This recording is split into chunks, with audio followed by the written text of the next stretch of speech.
Good morning and welcome to Nature Watch. Nature Watch is sponsored by Waddell's Nursery, Floral, Garden, and Bird Center at the corner of 12th Street and Millam Road. And now your host of Nature Watch, the one, the only, Gary Miller. Good morning. Hey, good morning. How are you, man? Oh, feeling fantastic. It's refreshing out there today. I know. Oh, my goodness. I know. I came out the door and I'm just like, this feels nice. Yes, it does. Boy, how about the monsoons we had this last week? Oh, my goodness. It was really scattered. Yeah. Oh, my goodness.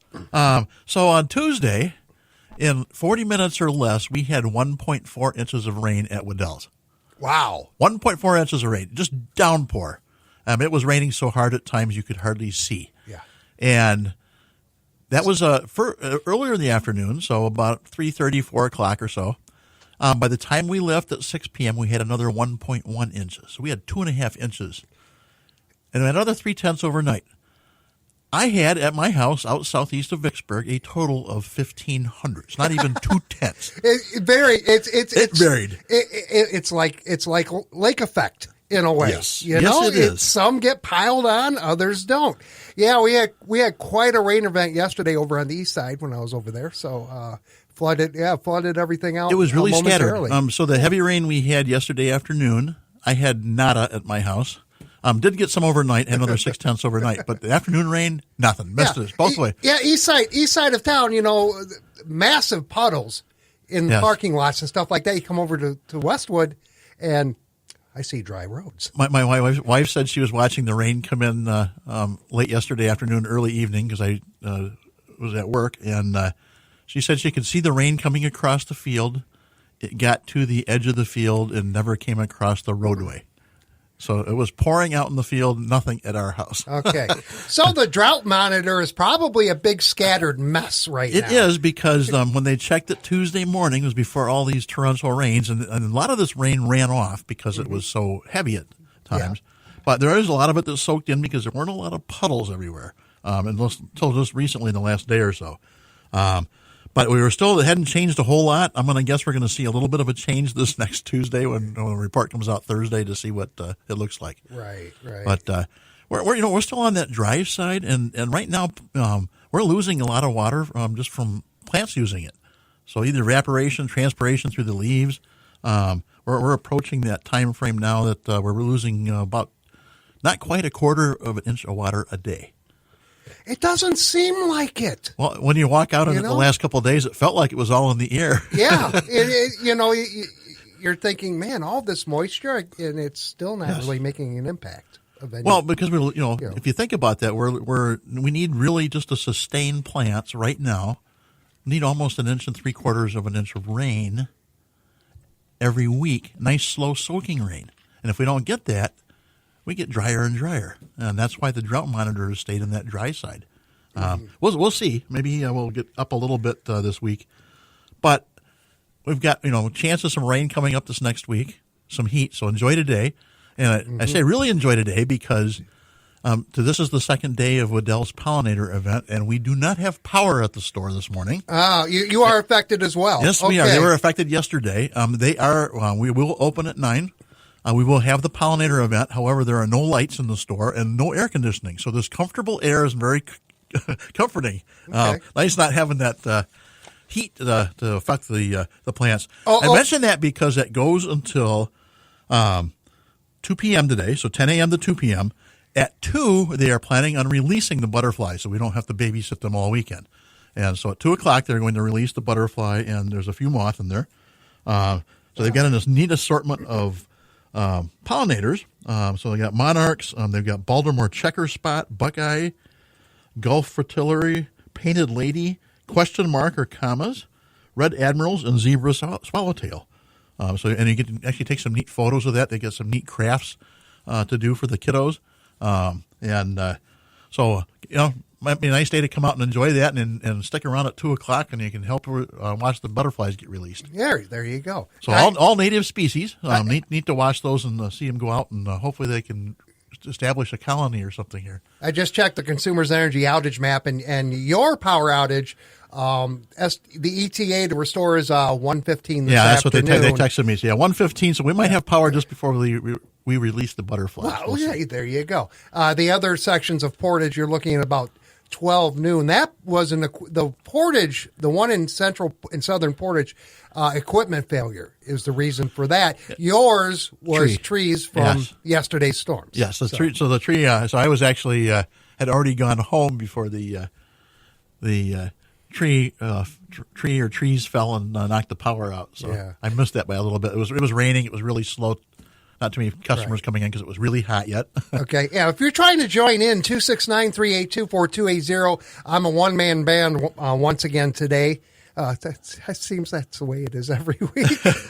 Yes, you so do. If you record that. So if you're trying to call and I don't answer, let it ring. Trust me, let it ring. And in fact, we do have trivia coming up in just a couple of moments. You know what? Let's do that now. We'll do that because people may take a little longer to try to Google things without having power, right. To charge their phone overnight or something. And so here's what we do every Saturday morning. Gary fires off a trivia question. Some are softballs. Some are 100-mile-an-hour cutters. If you get it right, first one to get it right will win a $20 gift card to Waddell's. And first correct caller will get that. Gary, what's your question today? So this actually involves butterflies. I thought we have the pollinator event going on. We had pollinator week. It's important to know about all those butterfly and moth as pollinators, besides bees and hummingbirds. And so there's other flies and wasps that also pollinate. So my question today is, what is the rarest butterfly in Michigan? The rarest. And it's a very, very unique butterfly, a very limited habitat.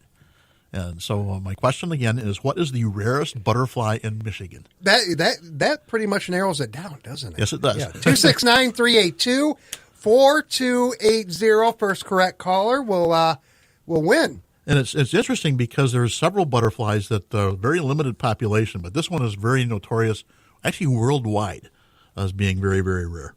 Oh, there you go. Well, you know, it helps if I turn my microphone on. Good morning, WKZO. Who is this? Hi, this is Ross. Hi, Ross. Hey, Ross. Hey, is the rarest butterfly the Mitchell satyr? Yes, it is. See, the first one, Jim thought I didn't have a softball this morning. Well, when you said the rarest butterfly, I'm like, okay, this is easier than... Yeah, it is. Yeah, there you go. Okay, Ross, you're our big winner. Can you hold on the line for just a moment?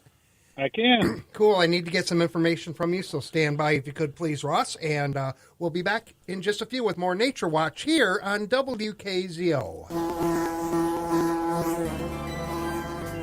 Have you been hearing the buzz on bees and other pollinators? There's so much we can do to help in their survival. You can start by attending the Pollinator Party today until 2 p.m. at Waddell's Nursery Florist and Garden Center. Learn from the experts about how to plant to improve pollinator health and numbers. See up-close live butterflies and chrysalises, and step into the screen tent to feed at least 10 different varieties of butterflies. You can make craft projects, and the Kalamazoo Bee Club will be on hand with their observation beehive. A beautiful way to help pollinators is to add to your perennial garden. Waddell's carries dozens of varieties that are especially attractive to them, and this week some favorites are on sale. Get Cinderella Swamp Milkweed or Ice Ballet Swamp Milkweed, both on sale for just $12.49. Come join the fun at Waddell's Pollinator Party, including the release of the butterflies from their tent at 2 o'clock, located on Texas Drive at the corner of Millam and 12th Street. WKZO. Local news is like the most important stuff to me. You know what's going on in your local community. Kalamazoo's official online local news source is WKZO.com.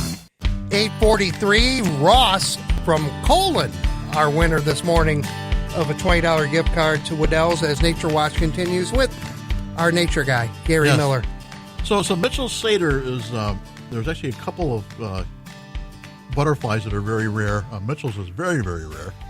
And it's rare because it's restricted to a couple of prairie fens as far as where it lives. And those prairie fens, in the past, had been a couple in Indiana. I'm not sure if that population has basically deceased totally. They were very limited. But fens are, if you're familiar with wetlands, fens are an alkaline or basic type of wetland. So most times wetlands are the soil is more acidic peat. But fens are a basic, so alkaline, higher than 7 pH. And so you have a very unique population of plants there. And so those plants actually feed or host plants to some unusual butterflies, i.e. the Mitchell satyr. So the Mitchell satyr originally was in the upper Midwest all the way east to New Jersey as far as its range. And it is only found in Michigan and maybe those couple spots in Indiana. It does not feed on nectar as far as an adult. So it's sort of unusual with that. They larvae actually are on plants, and the one of the plants that they primarily feed on are sedges. So the grass-like sedges, particularly the native one, Carex stricta, and that's what the larvae feed on. The other butterfly that's fairly rare in that same habitat are the I lost my point here. Oh, here, the Powashik skipperling, and that one is actually found on a few prairie fens here in Michigan and in Manitoba, and it's pretty well disappeared from the rest of its range. That one isn't quite as critical as Mitchell satyr, but very, very close. And so if you there are some fens here in southwest Michigan. There's several of them that are under the umbrella of the Southwest Michigan Land Conservancy. And so you can actually have a chance to hike around and visit. You might be lucky and have a chance to see that Mitchell satyr. The Michigan has a group that actually tries to help those very hurting populations of wildlife and try to get them reestablished. And they've been working with John Ball Zoo as far as trying to increase the population of both those butterfly. And that's had some success. The DNR newsletter this week had a little story about that. So if you want to read all that, go to the DNR website, go to their news page and their media page, and you can see their news digest for this last week. They also had a little neat point, and I thought I'd mention this because it's always nice to get volunteers to help with things. They have numerous activities coming up in July, and I mention that because this is the last Saturday in June already. Hard to believe. But in July in southwest Michigan here, in numerous state parks or recreation areas, they have some opportunities to volunteer to help remove invasive plants. So we're always talking about invasive species, and there's a lot of invasive plants that are really affecting our habitats here. So might be a nice opportunity. A lot of times they're on Saturdays or Sundays, and so you can actually check out that little article also in that newsletter at the DNR website. And you can find out which dates the activities are planned for helping remove those invasive species. And they'll have people to help direct you there. They'll probably have a little list of making sure you bring gloves if you can, maybe pruners or loppers. May need a shovel or two. But they've got opportunities at Warren Dunes, Yankee Springs, Fort Custer, Saugatuck Dunes, Muskegon State Park. So a lot of places in western Michigan. And might be a good chance to get outside and maybe we'll have some nice weather and you can go out and not have to worry about the mosquitoes too much. Do it today. But check today because those are coming out. Yeah, unfortunately, I don't have any scheduled today in any of those state parks. Oh, okay. Well, it's too bad, Cause today would be a very comfortable day to go out there. Yeah. Tomorrow, not so much. No. That heat we had this week. Oh my goodness! And it's back tomorrow, kids. Yeah, it is summer. Summer. The weather was on the cooler side for a long time, and then last weekend summer arrived, and it really arrived, and it's like. We'll make sure everybody doesn't forget that it's here. I think we mentioned that last Saturday. Yes, we did. The first full day of summer. It's here. So I want to talk a little bit about a little more pollinators too, because they're very important that we help protect those. So when we have to use insecticides, you use them at the appropriate times so you're not affecting as many beneficials. Typically, insecticides are not specific. So they will affect any and all insects. And so you want to apply those at times so when the beneficials are not out and about. And primarily I mention that because a lot of times bees get affected by insecticides that are not targeted towards the bees, but at other non-beneficial insects. But the bees do get affected. And it's important because 1 of every 3 bites of food that you take are there because of pollinators. Bees, butterflies, hummingbirds, bats in some parts of the world. And so if looking at bees, and so if you're actually out and about today would be a fantastic day to go out for a hike after you watch the butterflies get released at Waddell's. look at the flowers that are blooming and see if you can determine all the different species of bees that are flying around. You'll see lots of honeybees. The honeybees are native to Europe, but we have lots of native bees here. And if I remember right, I was reading about some of the bumblebees. I think there are like 46 species of bumblebee here in Michigan. Overall, we are home here in the state of Michigan to more than 460 species of bees. So you get the mason bees, the carpenter bees, you get leaf-cutting bees, all sorts of types of bees. And there's actually like a few neat identification charts. You actually search for Michigan bee identification. There's a common bee sheet. It's a little PDF that you can print out, a 2-page document, has some photos. There's actually some information on actually trying to identify the different bumblebee species. And bumblebees are really nice because they are very tame. Mm-hmm. Unless you squish them or try to pinch them or so, and then they'll try and sting you. But you can actually basically brush them off. And I have to know that because I'm very allergic, so I have to be careful with that. But honeybees and bumblebees typically are not very aggressive. And as long as you don't bother them, they don't bother you. Right. When you get into wasps and hornets, it's a little different story. They're evil. Yeah. There are some wasps that pollinate. There are some flies that pollinate. Okay, yeah. So look at that. When you actually stop out at Waddell's today, check out, we've got some information about some of the different plants that are host plants for pollinators. So most times we talk about pollinating gardens, butterfly gardens, and we think about the pretty part of it and the flowers that have nectar for the adults.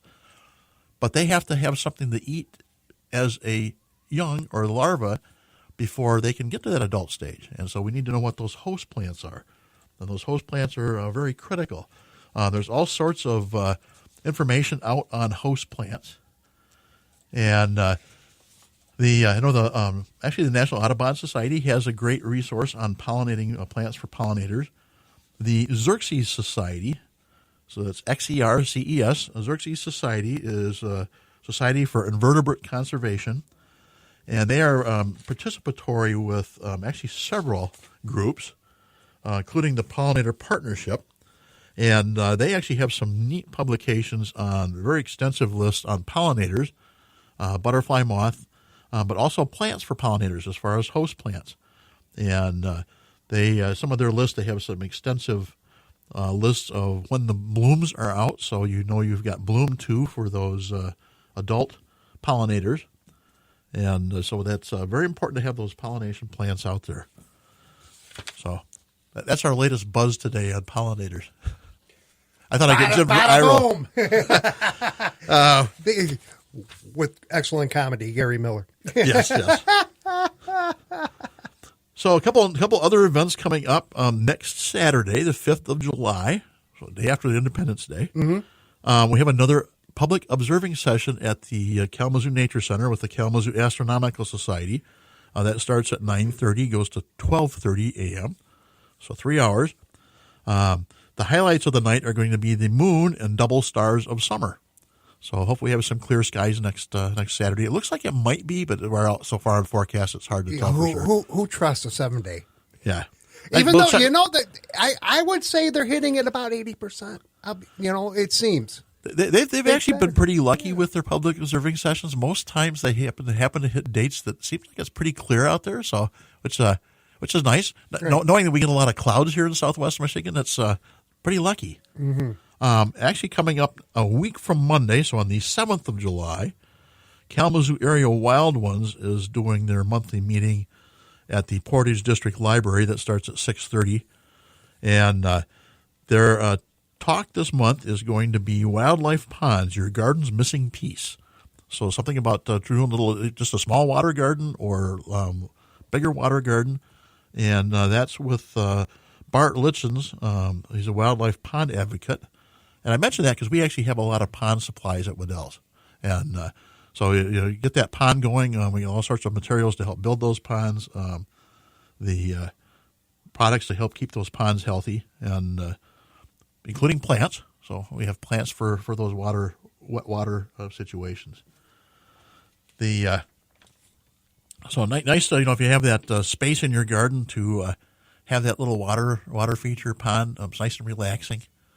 Mm-hmm. So you usually attract frogs in, so you get that frog chorus at night sometimes. And Yeah. We have just a few moments left. I can't talk this morning. I had that problem last Saturday. Yeah, So. I must have caused something from Yes, you. 269-382-4280 if you want to join in last minute here on Nature Watch, or you can text any information over to us at 80373. So there was a little bit of interesting news this week in the in Lansing area. They had this invasive emu that was out, and they were trying to catch, and unfortunately, it did not survive the capture. But I do know that the Potter Park Zoo actually put a little press release out that their emu was safe, was not their emu that was out running around, and their emu knew nothing about the emu shenanigans that somebody else was causing in the Lansing area. Did they find Doug? They did not. Emu, and Doug? They did not. I don't know. Okay. I don't know. The owner of the emu, I know they did. They finally found who the owner was, and I didn't even look to see if the gentleman's name was Doug or not. There's my bad comedy for the morning. Thank you. Have a nice day. Drive safely, everybody. So a little refresher too on invasives. If you're out on bodies of water, the DNR is actually an eagle, EGLE.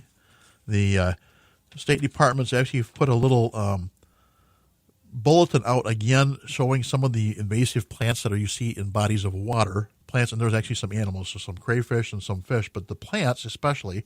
And I mention that because I tuned into a webinar this last Wednesday that the Eagle put out, and the lead coordinator from the state as far as the invasive species in water was actually the speaker for that webinar, and he was talking about their aggressive approach on controlling hydrilla. And I mentioned that because hydrilla was found in Michigan last fall, and hydrilla is one of, if not the most invasive plant in the world. Really? And so it's coming this way. It's been coming this way from the east coast, heading northwest, and it's been found in Ohio, Indiana, and coming this way. They found it in two ponds that were on a county drain in Berrien County that flow, and this county drain flows into the St. Joe River. The ponds were on private property, private ponds, near or on the county drain. The third pond downstream did not have any hydrilla in. And so they took a very aggressive approach. I mention this because you need to make sure your boats are clean. So you move from body of water to body of water. The ponds, they were not sure what the source of the hydrilla was because the hydrilla had been found. They looked at some historic photos of the ponds, and the hydrilla has been there for a while, has not totally choked out the native plants. However, they're concerned about it because the little tubers that are on the muck of the bottom of those bodies of water can last up to 10 years before they sprout. And so they need to be very aggressive. So they took a very aggressive approach, killed all the vegetation in the two ponds. It inevitably did the third pond too. And then they removed all the muck and 2 feet of soil underneath the bottom muck. And everything looked like it was clean. They will be monitoring that for the next several years. And probably up to 10 years because those tubers, if those little bulbs are there, it could be sprouting in 10 years. I mentioned that because the cost of those two small ponds clean out was almost $300,000. Oh, my. And so they're very concerned. They're very aggressively watching that site and any adjoining sites to make sure we don't have that spread anywhere. Okay. Well, there we go, Gary. Heading into work today again, I see. Oh, yes. And much more comfortable today, even though we don't have air at the store. It's very comfortable outside. Yeah, that's right. And they will get their power back, hopefully by, 1:15? 1:15 is the date or time to ETA that they're saying, but hopefully maybe earlier. Yeah, but you'll still be open. We're still open. No air, no lights. It's pretty hard to run the cash registers, but we can. It's comfortable outside. It's very comfortable outside. Okay. Gary, thank you, and take it easy today, and thank you for listening to this edition of Nature Watch. Tune in each Saturday morning at 8:30 for Nature Watch, brought to you by Waddell's Nursery, Floral, Garden, and Bird Center at the corner of 12th Street and Millam Road. CBS and local news is up next, and then Andy Waddell is in for another edition of Over the Garden Fence on 590 and 106.9 FM WKZO.